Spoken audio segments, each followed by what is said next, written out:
Hi guys, I had somebody ask me if I would do a tutorial on some paddles and brakes, but I also had another person request for a slow motion. I'm not really going to go over too much like the actual technique because there are like a ton of videos out there for you to know how to do the basic paddle and brake.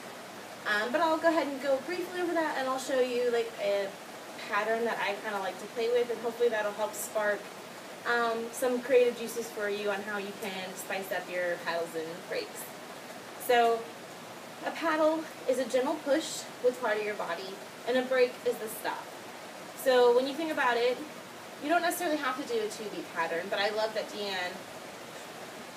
Deanne Love said to use the 2-beat pattern, especially when you're practicing. But basically what you're doing, as it goes around, you're going to push it to the side that you're going, and then you're going to take that arm out and brake.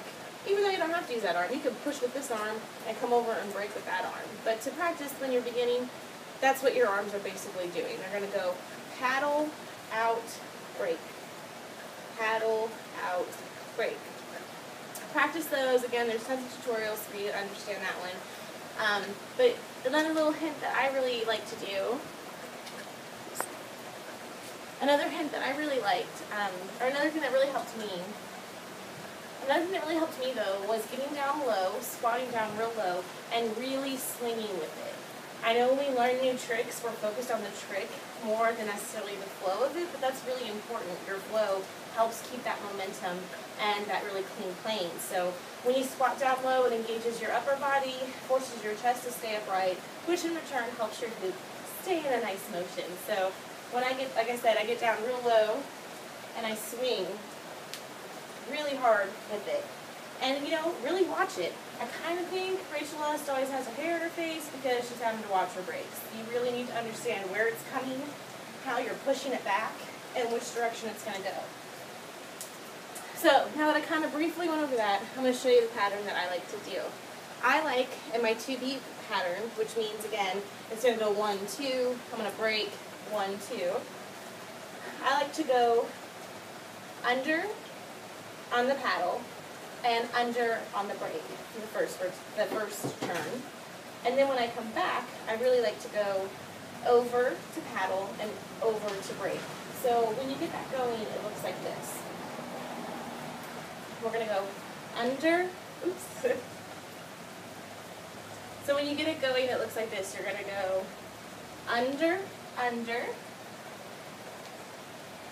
When you get it going, it's going to look like this. You're going to go under, under, over, over.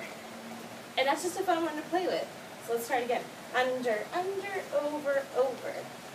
If you get that down, then try going under, over to brake. Once you get that down, try paddling under and braking over. So it would look like under, over, over, over.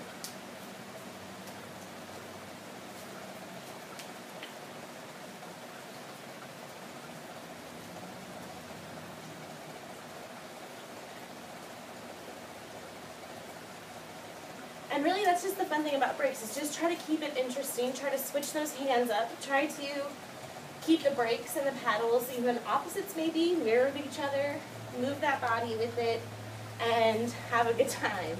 I hope that helps. Let me know if you have any other questions. Just get a hold of me. Thanks, guys. I hope that helped. If you have any questions, I hope that helped. Leave some comments down below if you have any more questions. And show me a video if you tried it out. I hope that helped. I couldn't find any patterns of brakes and paddles, even though I understood them. So maybe that'll kind of, sort of help something. Thanks, guys.